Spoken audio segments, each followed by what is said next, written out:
बच्चों, good evening. कैसे है बच्चा पार्टी? आवाज आ रही बेटा सबको क्लियर? एक बार चैट बॉक्स में कंफर्म करो जल्दी से, और फिर हम लोग स्टार्ट करते हैं जल्दी से। जो जो लोग ज्वाइन हो चुके हैं एक बार चैट बॉक्स में कंफर्म करेंगे, फिर हम लोग स्टार्ट करते हैं बेटा।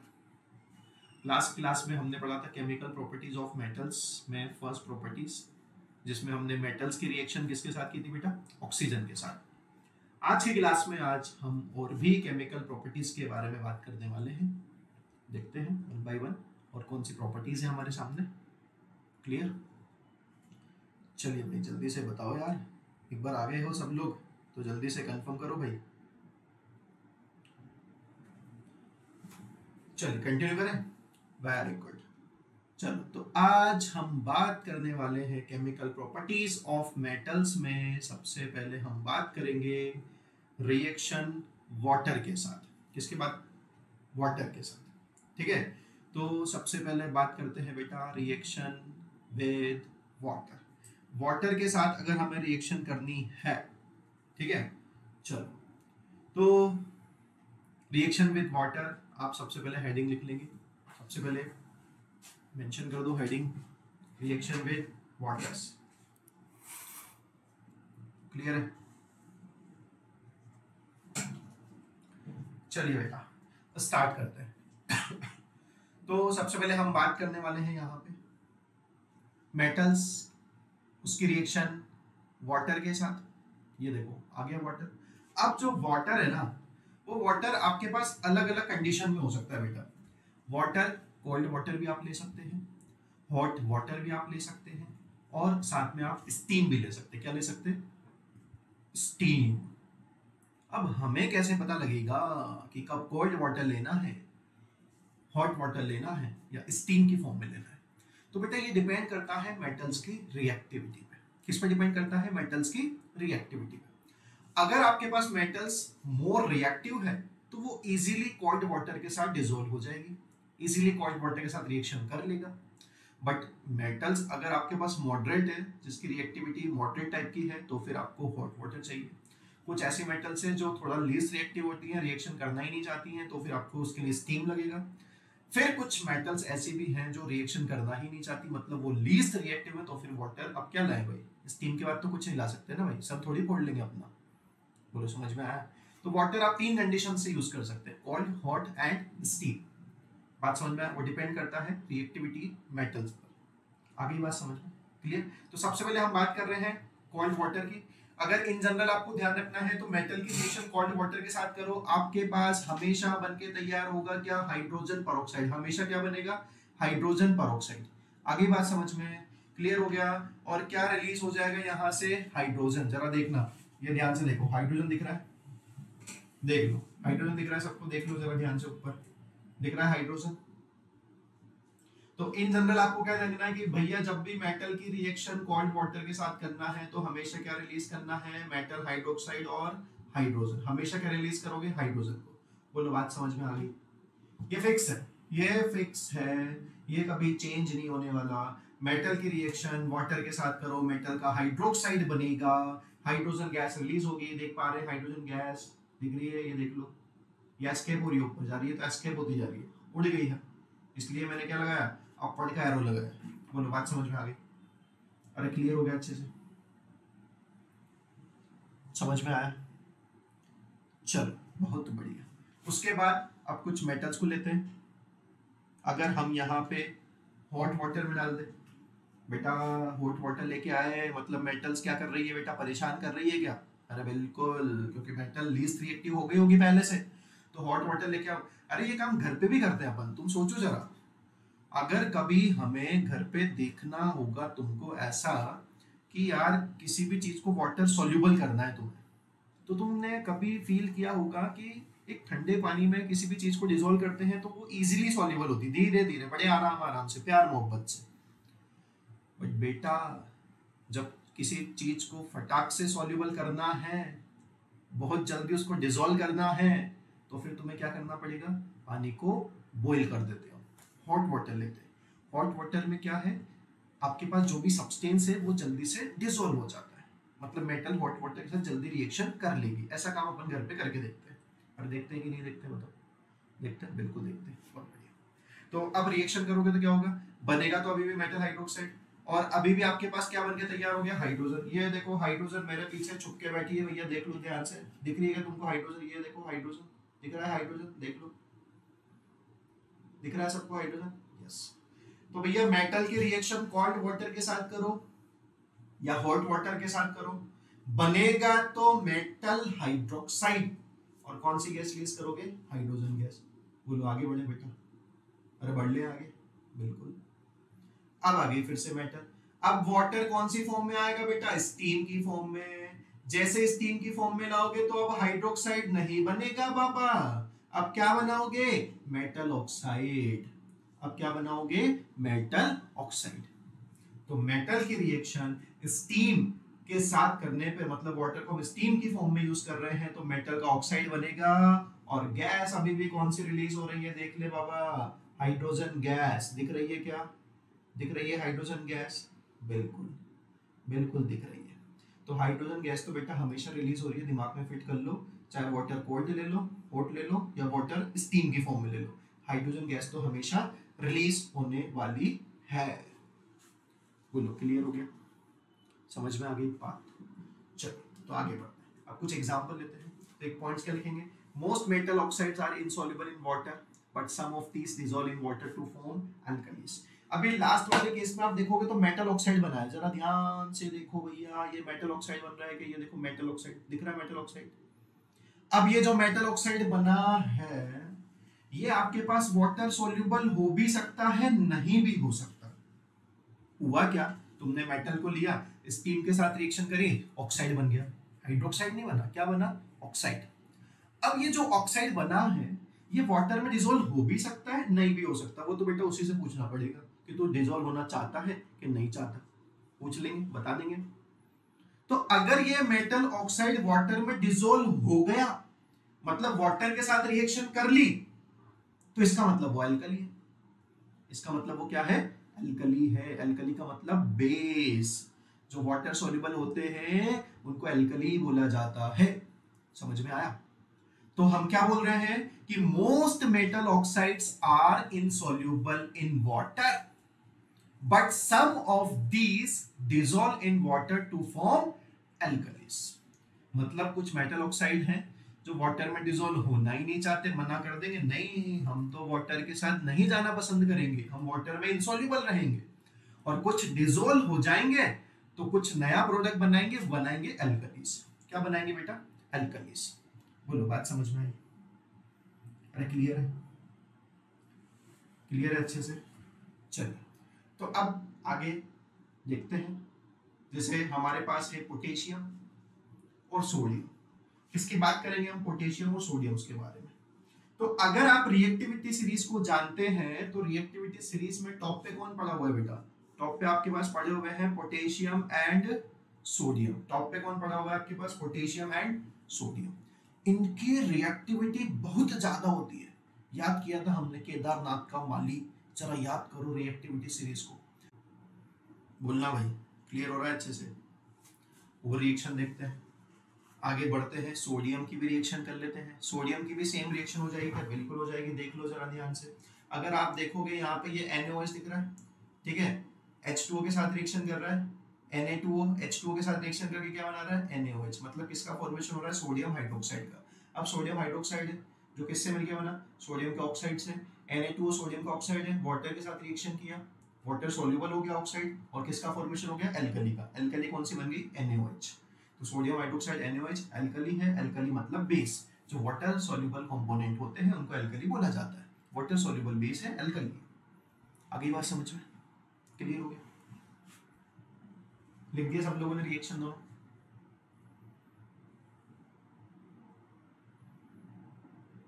चलिए आगे बढ़ते हैं, इसके बाद हम बात करने वाले हैं किसके बारे में, नेचर ऑफ ऑक्साइड्स के बारे में। अब जो ऑक्साइड्स का नेचर है ना, बोले सर नेचर की क्या बात करोगे यार आप, ये है कि इसकी रिएक्शन मान लो हमने कराई एसिड के साथ, किसके साथ रिएक्शन कराई, एसिड के साथ, ठीक है, और एसिड के साथ रिएक्शन करके ये सॉल्ट और वाटर में कन्वर्ट हो गया बेटा, किसमें कन्वर्ट हो गया, सॉल्ट एंड वाटर में। तो जरा दिमाग लगाते हैं, क्या दिमाग लगाना है कि यार अगर ये मेटल का ऑक्साइड एसिड के साथ रिएक्शन कर रहा है तो इसका मतलब ये एसिड तो नहीं होगा, क्योंकि एसिड और एसिड थोड़ी ना आपस में रिएक्शन करेंगे, नहीं करेंगे बेटा। अरे बेस के साथ एसिड रिएक्शन कर सकता है, बेस के साथ बेस रिएक्शन नहीं कर सकता, एसिड के साथ एसिड रिएक्शन नहीं कर सकता। एसिड और बेस आपस में रिएक्शन करते हैं, क्योंकि जैसे बेबी को बेस पसंद है वैसे बेस को क्या पसंद है बेटा, एसिड। आपको क्या ध्यान रखना है, एसिड को बेस पसंद है। तो बेटा अगर ये एसिड है तो इसको तो बेस ही पसंद होगा, मतलब ये मेटल ऑक्साइड कौन से नेचर का हुआ, बेसिक नेचर का। बोलो कौन से नेचर का हो गया, बेसिक। बोलो बात समझ में आई क्या? तो हमेशा अपने दिमाग में फिट करो कि metal oxides are always basic in nature. जितने भी मेटल के ऑक्साइड हैं वो आपके पास सब कौन से नेचर के रहेंगे बेटा, बेसिक नेचर के। और वो बेसिक हैं तो रिएक्शन किसके साथ करेंगे, एसिड के साथ। और एसिड के साथ रिएक्शन करके क्या बनाएंगे, सॉल्ट एंड वाटर। बोलो बात समझ में आ गई? अरे यहां पे क्लियर हो गया सबको अच्छे से? चलिए तो हम लिख सकते हैं कि metal oxides are basic in nature, ये मैंने बोल दिया, अब आपको ध्यान रखना है। बोलो बात क्लियर हो गई बेटा अच्छे से? कोई दिक्कत? चलिए तो आगे बढ़ते हैं। उसके बाद हम बात करते हैं कि कुछ एक्सेप्शन है। जैसे मैंने यहाँ पे एक ऑक्साइड का फॉर्मूला लिखा Al2O3, एक ऑक्साइड का फॉर्मूला लिखा ZnO। Al2O3 को एल्यूमिना बोलते हैं, एल्यूमिनियम का ऑक्साइड है। ZnO जिंक का ऑक्साइड है, इसको जिंक ऑक्साइड बोलेंगे। तो बेटा ये एक्सेप्शन इसलिए है क्योंकि अब आप सोच रहे हो कि सर एल्यूमिनियम मेटल है, मैंने कहा बिल्कुल है। सर जिंक भी तो मेटल है, बिल्कुल है। तो सर ये बेसिक नेचर के होंगे, बिल्कुल होंगे। बट बेटा साइमल्टेनियसली इनका नेचर बेसिक के साथ साथ एसिडिक भी होता है। मैं नहीं बोल रहा हूं कि ये बेसिक नहीं है, ये बेसिक तो है ही, साथ में ये एसिडिक नेचर भी शो करते हैं। ये इनकी प्रॉपर्टीज है, ये इनकी खास बात है, इनको मल्टीपल काम करने में मजा आता है। तो ये एक्सेप्शन हुआ, बिल्कुल हुआ। कैसे कि ये बेसिक तो थे ही, बेसिक के साथ साथ एसिडिक भी है। और कुछ ऐसे ऑक्साइड होते हैं जो एसिड के साथ साथ बेसिक बिहेवियर भी शो करें, उनको हम एक टर्म दे देंगे, नया नाम दे देंगे, उनको बोलेंगे एम्फोटेरिक। क्या नाम देंगे उनको, एम्फोटेरिक। ठीक है, आगे डेफिनेशन लिखेंगे। कुछ ऐसे ऑक्साइड्स होते हैं जो acid as well as base की तरह बिहेव करते हैं, उनको एम्फोटेरिक बोलेंगे। तो बात समझ में आ गई? लिखने वाले अभी टेंशन मत लो, ठीक है। चलो तो अब मेटल ऑक्साइड की तो बात कर ली, अब जरा नॉन मेटल ऑक्साइड की भी बात कर लेते हैं यार। तो आपके पास आया नॉन मेटल का ऑक्साइड। अब नॉन मेटल के ऑक्साइड की रिएक्शन किसके साथ करोगे बेटा, किसके साथ कर रहे हैं हम, तो बेस के साथ। अब जरा दिमाग लगाना, अगर यहाँ पे सॉल्ट और वाटर बन गया, इसका मतलब फिर से अपना दिमाग को दौड़ाओ बाबा, फिर से अपने दिमाग को दौड़ाओ। ठीक है, अब जरा ध्यान से देखना कि यार अगर आप बेस के साथ रिएक्शन कर रहे हैं, किसके साथ, बेस के साथ, तो फिर नॉन मेटल ऑक्साइड कौन से नेचर का होगा, एसिडिक नेचर का। क्योंकि मैंने क्या बोला कि बेटा इन दोनों का नेचर क्या रहना चाहिए, अपोजिट। क्योंकि बेस के साथ बेस तो रिएक्शन नहीं कर सकता। अगर ये बेस आप ले रहे हैं, या आपको ऑलरेडी पता है, तो फिर जो ये ऑक्साइड है, नॉन मेटल का ऑक्साइड है, ये कौन से नेचर का होगा, एसिडिक। कौन से नेचर का होगा, एसिडिक। बोलो बात समझ में आ गई? क्लियर हो गया? क्योंकि अगर ये non metal oxide acidic nature का है, तभी तो बेस के साथ रिएक्शन करके क्या बना रहा, सॉल्ट एंड वाटर। तो हम क्या बोलेंगे इसमें, हम क्या बोलेंगे कि जो नॉन मेटल के ऑक्साइड्स हैं वो होते हैं एसिडिक नेचर के।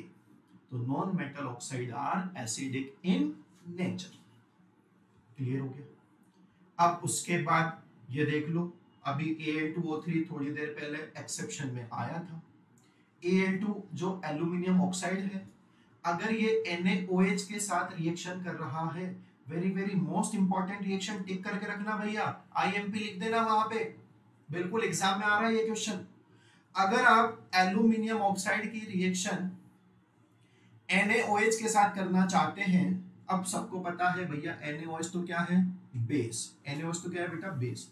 अगर इस बेस की रिएक्शन Al2O3 के साथ करें, इसका मतलब ये Al2O3 क्या, कौन सा बिहेवियर शो करेगा, एसिड। कौन सा बिहेवियर शो करेगा, एसिड। तो बेटा तभी तो एसिड और बेस की रिएक्शन हो जाएगी। अब हमने क्या बोला कि एसिड और बेस रिएक्शन करेंगे और सॉल्ट बनेगा। तो अब देखो यहाँ पे जो बनने वाला सॉल्ट है उसका फॉर्मूला होता है NaAlO2 और साथ में क्या बनेगा, वाटर। साथ में क्या बन गया बेटा, वाटर। दिख रहा है सबको, NaAlO2 और साथ में क्या बना दोगे, वाटर। बात समझ में आ गई। अब ये जो NaAlO2 बना ना, ये सॉल्ट है, इस सॉल्ट का नाम होता है बेटा सोडियम एल्यूमिनेट। ध्यान रखना, रिएक्शन बहुत इंपॉर्टेंट है कि एल्यूमिनियम ऑक्साइड की रिएक्शन NaOH के साथ की जाए तो बनने वाला कंपाउंड होता है सोडियम एल्यूमिनेट और साथ में क्या बनता है, वाटर। बात समझ में आ गई। अब आप ये भी बोल सकते हो कि NaOH अगर बेस है तो फिर Al2O3 का नेचर यहाँ पे क्या होगा बेटा, एसिडिक। कौन सा नेचर बोलोगे यहाँ पे, एसिडिक। बात समझ में आई। अभी थोड़ी देर बाद ये बेस भी बनने वाला है बेटा, ये रंग बदलता है, ये एसिडिक और बेसिक दोनों की तरह बिहेव करता है, ये एम्फोटेरिक है। अभी बोला मैंने, देख लें जल्दी से, देख लें, बोलो। चलो आगे बढ़े। तो आपके पास ये रिएक्शन हो गई कंप्लीट, सॉल्ट बन गया, वाटर बन गया, रिएक्शन को बैलेंस भी हमने कर दिया और हम बोल देंगे कि in the presence of base Al2O3 is acting like an acid. क्या बन चुका है वो, एसिड बन चुका है। बोलो बेटा, बात समझ में आ गई अच्छे से,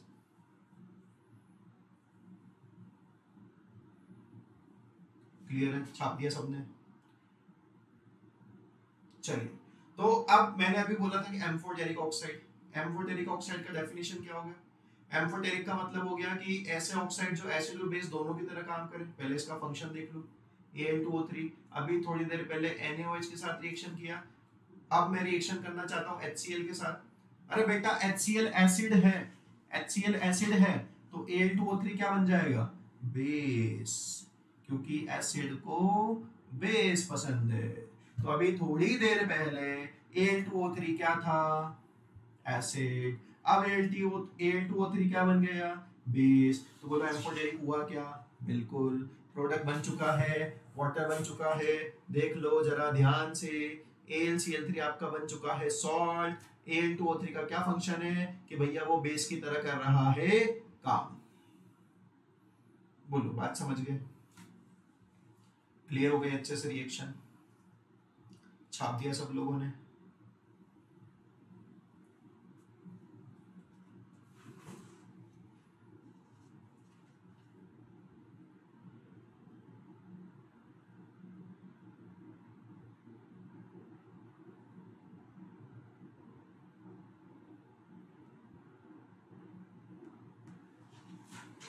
बोलो, क्लियर है बेटा। चलो, तो अब एम्फोटेरिक की बात करनी पड़ेगी। एम्फोटेरिक का डेफिनेशन क्या लिखेंगे कि oxide which react with acid as well as base to produce salts and water are known as amphoteric oxide। कुछ ऐसे ऑक्साइड्स हैं जो एसिड के साथ भी रिएक्शन कर सकते हैं, बेस के साथ भी रिएक्शन कर सकते हैं, और एसिड और बेस के साथ जो दोनों रिएक्शन कर ले, दोनों के साथ रिएक्शन कर ले, ऐसे ऑक्साइड को हम एक नाम देंगे एम्फोटेरिक ऑक्साइड। Amphoteric oxide. तो दो एग्जांपल आपको ध्यान रखना है, एल्यूमिनियम का ऑक्साइड Al2O3 और जिंक का ऑक्साइड Zn। इनको हम दोनों को क्या बोलेंगे बेटा, एम्फोटेरिक। बोलो, क्लियर हो गया अच्छे से, डन। चलिए, तो आगे बात करते हैं अब reaction with water high reactive metals के साथ। जैसे हाई रिएक्टिव मेटल्स हमारे पास कौन कौन सी होती है बेटा, लिथियम, सोडियम, पोटेशियम। जो हमारे पास sodium potassium more reactive metals हैं। तो अभी मैंने थोड़ी देर पहले आपको बताया था कि मेटल्स में अगर आप वाटर मिलाएंगे तो हाइड्रोक्साइड और हाइड्रोजन गैस बनता है। तो हम बोल रहे हैं कि metals like potassium and sodium react vigorously with cold water. मैंने अभी थोड़ी देर पहले क्या बताया कि बेटा कुछ मेटल्स की रिएक्टिविटी बहुत ज्यादा है, उसमें पोटेशियम और सोडियम आपके पास एग्जांपल है। इन मेटल्स की इतनी ज्यादा रिएक्टिव होती है कि ये पानी को अब्सॉर्ब करने के लिए, वाटर के साथ रिएक्शन करने के लिए बहुत परेशान है। तो इनको कोल्ड वाटर भी मिलेगा ना तो उसके साथ बहुत जल्दी रिएक्शन कर लेते हैं और किस में कन्वर्ट हो जाएंगे, किस में कन्वर्ट हो जाएंगे, मेटल के हाइड्रोक्साइड में। और साथ में क्या बनेगा बेटा, हाइड्रोजन गैस। साथ में क्या बन रहा है, हाइड्रोजन गैस। बोलो बात समझ में आ गई? अरे बोलो क्लियर हो गया? तो रिएक्शन लिख लें, ये आ गया पोटेशियम, ये आ गया आपके पास H2O, दोनों की रिएक्शन करेंगे, मेटल का हाइड्रोक्साइड बनेगा। पोटेशियम का हाइड्रोक्साइड क्या होता है, KOH। साथ में क्या रिलीज करोगे, हाइड्रोजन। फिर उसके बाद रिएक्शन को बैलेंस करेंगे, आपके पास सोडियम आएगा, सोडियम की रिएक्शन वाटर के साथ करेंगे, सोडियम का हाइड्रोक्साइड का फॉर्मूला क्या होता है, NaOH। और साथ में क्या बनेगा, हाइड्रोजन, और रिएक्शन को करेंगे बैलेंस। बोलो बात समझ में आ गई? देख पा रहे, जल्दी से देख लो। अब कहीं ना कहीं इस रिएक्शन में आप देख रहे हैं कि पोटेशियम वाली रिएक्शन में कुछ ना कुछ हीट भी यहां पे रिलीज हुई है बेटा, और सोडियम वाली केस में भी हीट यहां पे रिलीज हुई है। इसका क्या मतलब है वो समझते हैं कि भैया पोटेशियम और सोडियम इतने हाईली रिएक्टिव हैं कि ये वाटर के साथ रिएक्शन तो कर ही रहे हैं, और वाटर के साथ रिएक्शन करने के साथ साथ ये बहुत जल्दी अमाउंट में, ज्यादा अमाउंट में हीट को रिलीज भी कर रहे हैं। और ऐसे सब्सटेंस जो हीट को रिलीज करते हैं, ऐसे सब्सटेंस या ऐसी रिएक्शन जिसमें हीट रिलीज हो रही है, उनको हम बोलते हैं एक्सोथर्मिक रिएक्शन। क्या बोलते हैं बेटा उनको, एक्सोथर्मिक रिएक्शन। बोलो बेटा बात समझ में आई क्या यहां तक? अरे समझ में आया बेटा? अगर हीट रिलीज हो रही है तो क्या बोलेंगे, एक्सोथर्मिक रिएक्शन। ठीक है, आगे बढ़े। तो यहाँ पे बोलेंगे कि sodium and potassium react with water to evolve hydrogen gas which immediately catches fire producing a lot of heat. कहने का मतलब ये है कि जब सोडियम और पोटेशियम की आप रिएक्शन कर रहे हैं वाटर के साथ तो हाइड्रोजन गैस तो इवॉल्व हो रही है, बट वो क्या करती है, इमीडिएट कैचेस फायर, और एक lot of amount of heat को क्या करती है बेटा, रिलीज करती है। इसलिए आप बोल सकते हैं कि वो एक्सोथर्मिक रिएक्शंस है। बोलो बात समझ में आ गई? क्लियर हो गया?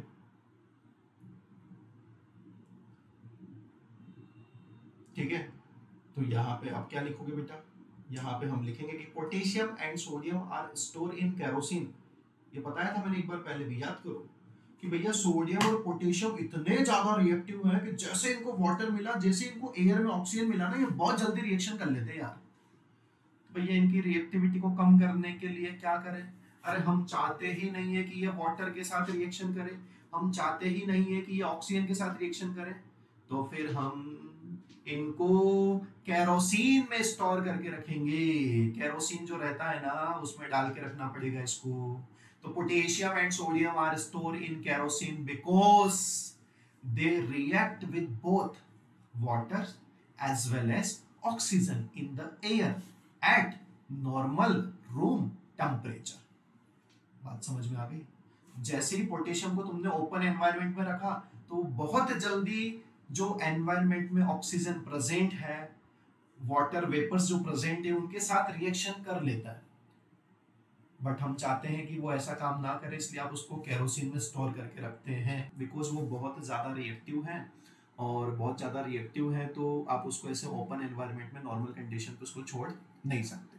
बोलो यहाँ तक क्लियर हो गया? मेंशन कर लिया था, सब लोगों ने नोट कर लिया था यहाँ तक? ठीक है, चलिए बहुत बढ़िया।